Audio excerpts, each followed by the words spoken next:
You're listening to Later with Mo Kelly on demand from KFI AM 640. And you know, if you've been listening to this show, we have been covering the extensive and repeated robberies of 7-Eleven convenience stores. But this time, this most recent incident has come with a twist where thieves hit 3 7-Eleven stores in about 20 minutes on bicycles. And this is just hours after Governor Newsom signed the smash and grab bills. And joining me right now to make some sense of this, if at all possible, is KFI's own Blake Troli. Blake, good evening to you, sir. What the hell is going on, and what should we make of these 7-Eleven robberies, or at least the latest ones? Well, first and foremost, apparently these thieves don't read Cal Matters, because they didn't know that sentencing enhancements were just enacted for smash and grabs as Governor Newsom signed that slew of bills. But yeah, Mo, just reverting to last Friday, the first robbery happened on Sunday, where more than 20 people on bikes broke a window, stole a bunch of stuff, then took off. A short time later, a similar robbery happened at a different 7-Eleven, this time on Santa Monica. And there was also a third robbery on Hawthorne. However, interestingly, the LAPD could not confirm whether the robbers at that third location took off on bikes. That said, all of this happened within a half hour. All of this happened within a 3-mile zone. Again, these stores all within 3 miles of each other. Now, Mo, I think, I know you've been covering the angle of 7-Elevens being targeted, but also a driver was attacked near LA Live. He said there was a big group of teens on bikes. He tries to drive around them. One of them throws a bottle at his car. So he gets out. And when he gets out, the kids start beating him up. He suffered a broken leg. They damaged his car. This was all caught on video. Some of these kids were jumping on the hood of his car, smashing his windshield, ransacking his car. He says they stole phones, his wallet, credit cards, tried to even use one of those stolen credit cards. So I think what we're really seeing right now is a possible new trend of crime being committed by kids riding bikes throughout LA. I don't know what we can do to change criminals from being criminals. But to your point, this is an escalation, I would think. Before, we saw the smash and grabs, and there wasn't really an interaction with people or security guards for the most part. Now we're seeing violence being turned on the people. What do you think happens now as far as civilians and people just taking things into their own hands? Well, I'd say as a crime trend, I think it's in this really weird bubble right now where it hasn't become a complete crime trend. It's certainly bubbling up, and I think it's certainly something that's catching the eyes of officials. We'll go to this audio I have here, Mo. This is City Councilman Kevin De Leon. He represents downtown. So while these recent 7-Elevens were not in his district, that driver was, and we talked about some of his concerns with this possible new crime trend. It's not a good trend. These young folks need to be more productive. How much concern do you have for your own district? I mean, with the man that was, taken out of his, he steps out of his car, but then nonetheless he's jumped. What is your reaction to that? Are you asking the LAPD to look into these kids on bikes? Well, listen, we're seeing this trend grow. We're going to speak with LAPD. When it comes to young folks, we always want to deal with it in a very constructive way to make sure that we give them real opportunities to succeed, first and foremost. But I don't like this trend. I can say this very clearly. I don't like groups of bicyclists overwhelming, whether it be, drivers, whether it be convenience store operators. We're seeing last year, when we stopped this trend, we've seen last year a number of individuals overwhelm jewelry district shops. Security guards not going to be able to stop them. Security guards being paid minimum wage. He's not going to put his or her life at risk, to stop those. But we put a more physical presence of LAPD officers in downtown LA, and as a result, we have really shut down brazen takeover heists of jewelry stores in downtown LA. So we're going to have to look where this trend goes, working with LAPD and community leaders, and hopefully we can diminish this, because it's not a good look for Los Angeles. I know you did this with copper wire. Is a task force possibly on the table? I don't know yet. That won't be a little premature. Obviously, with copper wire theft, we saw it was something that was real, because you see the evidence of communities are left in the dark. We'll revisit that if the trend keeps ticking upwards. Blake, I got to ask the question. I made fun of it and I've, mentioned it, but I'm curious about your thoughts about it. There's only one common thread through all of these robberies. It's not bicycles. It's not smash and grab per se. It's always 7-Eleven. I mean, always 7-Eleven. Has there been any discussion as far as why that particular convenience store is getting hit repeatedly? No, there hasn't really been any official conversation, at least that I'm aware of, with 7-Eleven. But I will tell you, Mo, that when that when Proposition 36 officially qualified for the ballot, and I forget exactly the number that he gave me, there was an owner of a bunch of 7-Elevens around L.A. And what he was describing to me was not even just smash and grabs. He just said every single day he was dealing with people, a lot of homeless people and the like, coming in, stealing items and walking out. I go to a 7-Eleven here in downtown LA where I'm at right now all the time, and they have a security guard there. This guy looks like he could be a club bouncer, and he's there, kicking people out that are trying to steal snacks. So 7-Elevens are definitely getting hit hard. I wonder if the conversation from officials will soon become, why 7-Eleven?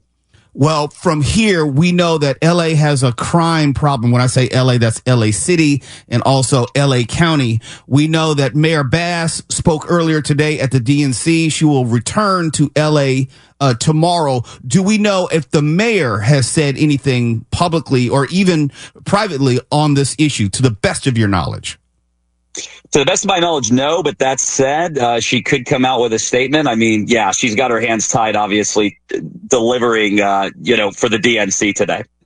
Well, we'll continue to watch this story. Blake Troli, thank you so much for covering this story. You know that I've been talking about this story and it just keeps on happening. So I guess that means we're going to have to keep on covering it. Thank you so much for what you do, Blake. All right. Thanks, Bo. It's Later with Mo Kelly, KFI AM 640. We're live everywhere on the iHeartRadio app. And when we come back, we'll talk to KFI's own Kris Adler, who was in Long Beach earlier today. And following that, homeless encampment clearing out, which was happening at a number of Long Beach parks. And that comes on the heels of the Gavin Newsom executive order. So we'll talk to her about that next.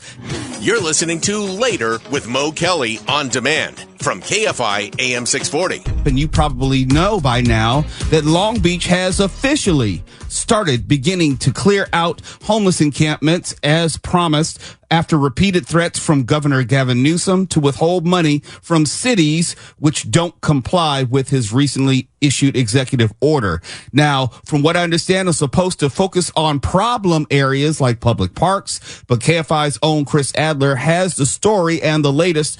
Kris, it's good to talk to you. How are you this evening? Hey, Mo, I'm well. Thank you so much. And you're right. I was out there this morning at Gumbiner Park where they started clearing out. They cleared out all the homeless people living in that camp tents, the homeless people that were at Gumbiner, they cleared them out pretty quickly. They put up a chain link fence right after. And I mean, within an hour, a chain link fence was up and a sign on the fence saying no trespassing. So not only can the homeless not return to this park, but people in the public can also aren't allowed to go to the park. I spoke with one guy who teaches kids to skateboard at that park. He said he was devastated, but he said it also needed to happen because homeless people were taking their pants down. They were doing drugs in front of the kids. And this is a place where they volunteer to teach these kids how to skateboard. And it was really a bad environment. He said he's devastated that they'll have to relocate for the time being. But the city is trying to, what they say, go after the problematic camps outside of libraries, parks, near schools. They want to get it away from the public, but especially kids, Mo. Do we know, since this fence has been erected, I know that is a short-term solution, but long-term, what are they planning to do? Well, I spoke with the city's homelessness bureau manager, and he says they've been going out prior to clearing out these camps. They had been going out, talking to the homeless, trying to find them resources, trying to get them housed. So they said before the camps were cleared out, they had been talking with them and working with them to see where they can put them. Shelters, there's definitely a shortage of shelters. There's not enough room for everybody. But the manager says, we're working to find places for them. And when I was there earlier this morning, there was a homeless woman camped out on the corner of the street, down the street from Gumbiner, had all of her stuff with her, and she was just sitting there, and I interviewed her, and she said, I've been living in Gumbiner for 3 months. The city has come out. They've asked me, to help me with resources and tried to find me places to go. She goes, I don't want to go. She's like, I'm addicted to drugs. I'm addicted to homelessness. And she said, I don't want to leave. And she said, it's really sad, but she said it needed to happen, that it might be a wake-up call for some of the homeless people living in the area. She said it needed to happen to her. Okay, let's take her as an example. I'm quite sure there are more people just like her who are, to use your words, addicted to homelessness, addicted to drugs, who are comfortable in whatever environment that they're living. Has Long Beach expressed to you any type of plan or desire to deal with those individuals who invariably are going to come back the first moment they can? Right. And so the manager this morning, when I asked him about that, he says, well, we're working diligently to try to find these people places to go. The Supreme Court ruling says that the governments can now criminalize, meaning arrest and cite these people who don't clear out. But Long Beach itself says, and Mayor Rex Richardson says, these people are not going to automatically be cited. They're not going to automatically be arrested without having committed crimes before. And so if they haven't done anything that warrants an arrest other than being outside on the sidewalk or sleeping on the sidewalks, they may not arrest them or cite them, Mo. And again, this goes back to Governor Newsom threatening to withhold funding to these cities if they don't comply. And so it looks like they kind of got in gear here after these threats. But if they're out of the parks and they're out of the libraries and they find other places to live and the city doesn't arrest them or cite them because they haven't committed vicious or violent crimes, then does that go back to Governor Newsom's threats, and will he not fund the cities because of that? And that's the question here, Mo. That's the great question. And that was my next question, because cities are going to have to thread this needle where they are complying with the executive action. They are clearing the homelessness encampments, but it's still, the fundamental question is about the people after the fact. And my concern is just as a person who lived very close to Long Beach, and I have relatives who live in Long Beach. I'm worried about the angry homeless person, rightly or wrongly, who comes back and feels that you've moved their home, and now they're more belligerent and now more likely to commit an act of violence or defiance. That's my concern. And I don't know what happens then. Yes, the homelessness encampment is gone, but I don't know if we've actually dealt with the actual issue. You mentioned citations and arrests, but I don't know what do we have to, we're going to wait for something to happen. I know. And you know what, Mo? And Long Beach is riddled with homelessness. Yes. It is riddled. It's everywhere. It's rampant. It's in the promenade, the libraries, around churches and schools, and it is everywhere. So the city, people in the city have been fed up. We've seen people be attacked by the homeless, like you said, violent, viciously attacked, people who have almost been, who have been sexually assaulted by the homeless. But the city says it's going to take kind of a softer approach. They're trying to help them gently. Let's find you a place to live. How can we help with your health care? They're bringing them mobile showers, helping them get vital records. And, this is what they say. They're coming to them mobilely where they're at, so they don't have to go anywhere. They're looking for them. They said they've been doing that since before the cleanup, but it's a more gentle approach. They're not trying to arrest and cite people, kick them out. And, they really want to try to make it as seamless as possible to benefit the community and the homeless. But like you said, there's no simple one-way answer to this. And if they move from one park to another or go to another curb or another street, they're still sleeping on the streets. Yep. And Governor Newsom is not going to like that. He's said it multiple times, multiple threats. And so it'll be interesting to see what Long Beach does when some of these homeless people refuse to get off the streets and get off drugs and refuse the resources. Well, this is the thing. There's what happened today, and I wonder what this park will look like 4 or 5 months from now. Kris Adler, thank you for staying on top of this story, and I'm quite sure we'll talk again about this in the future. You got it, Mo. It's Later with Mo Kelly, KFI AM 640. We're live everywhere on the iHeartRadio app. You're listening to Later with Mo Kelly on demand from KFI AM 640. According to Checker, CHECKR, which is a background check organization, I guess they, do verification of previous employment, that kind of stuff. The top 10 cities for working women, and they combined 5 different metrics: number of women in the workforce, women in management positions, women's salaries, wage gap between women and men, and women's unemployment rate. So this is how they came up with these rankings I'm getting ready to share with you. The top 10 cities for working women. All right, here we go. Here is number 10.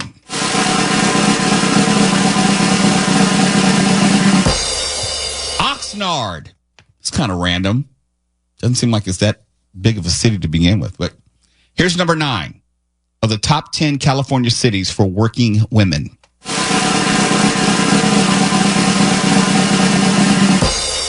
I left my heart in San Francisco. How'd you get the rights to a Tony Bennett recording? It's indistinguishable. Sounds like it's him, right? Yeah, exactly. Fly me to the moon. All right, number 8.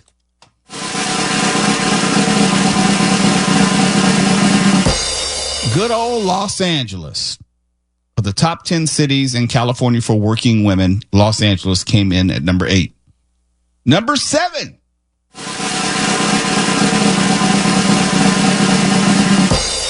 Stockton. But who the hell wants to live in Stockton? What is in Stockton?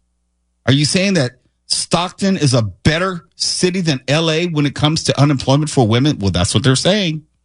That's what the list says, and it can't be wrong. Checker. CHEKR. R. They forgot the last E. So it's like Grinder. Yeah. Okay. I mean, they got to have something in common. Mm-hmm. Okay. Coming in at number 6.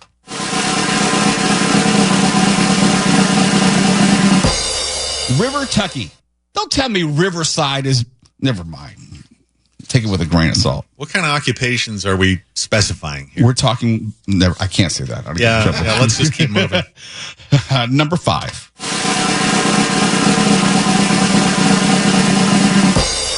Of the top 10 cities in California for working women, number 5 is Sacramento. Yeah. But I'm saying, who wants to live in Sacramento? I've been there. There's really nothing in Sacramento. Yeah, crickets. It's dead. Number 4.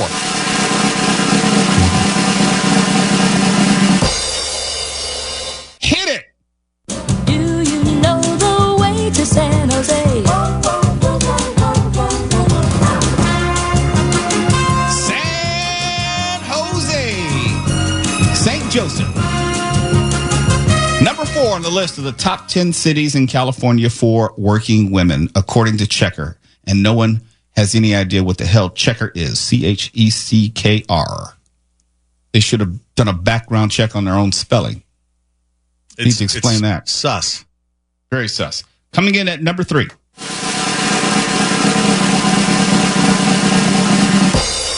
San Diego. I believe that. There's enough going on down there where, yeah, I believe San Diego. Well, the parameters they've laid out are so vague, I believe whatever they said. Well, no, it's for salaries, unemployment rates, and the number of women in management positions.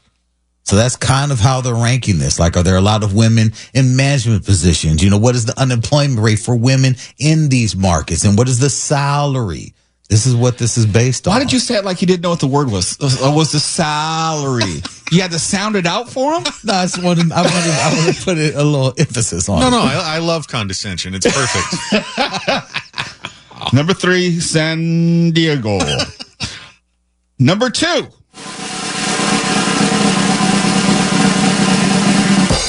Hell's no, Bakersfield. Hell no. I'm sorry. I know people in Bakersfield are listening right now, but it's Bakersfield.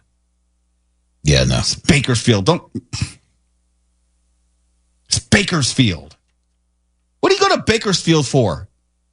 Has anyone actually ever chosen to go to Bakersfield? No. Like intentionally, as in got in their car, set the GPS, and like move their whole house 2 Bakersfield. Kevin McCarthy fan club gatherings. Right? All 3 of them. Hey, you said it. I didn't. And coming in at number 1 of the top 10 cities in California for working women, according to Checker, not Check Her, but Checker, Checkr, that nobody's ever heard of.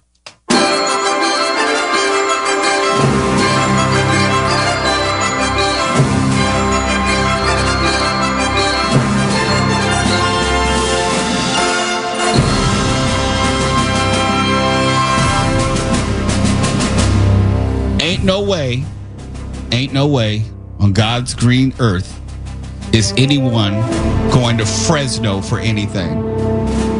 No. Yeah, No. Okay. No. Fresno, the number 1 city in California for working women, according to Checker. Okay, now there is some controversy behind Checker.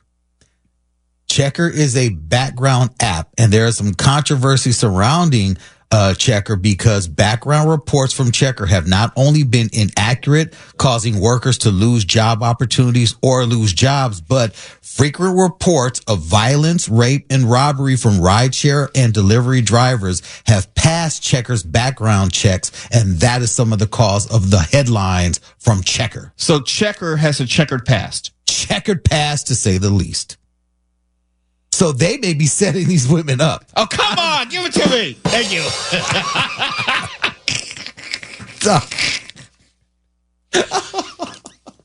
What? I find it ironic that the company responsible for background checks and also releases this list of the top 10 cities for working women has issues with rape. Yeah, some of the people they're not checking. It's not Checker themselves, but they're just like they're like, sure, yeah, you can go, even though you just got out of prison for sexual assault. Yeah, you can be a rideshare driver. Sure thing. Checker only has one job, and they can't even get that right. Oh, I wonder if they've been hacked yet. That's coming. KFI AM 640 live everywhere in the iHeartRadio app. News without the skew. KFI And KOST HD2. Los Angeles, Orange County. Live everywhere on the iHeartRadio.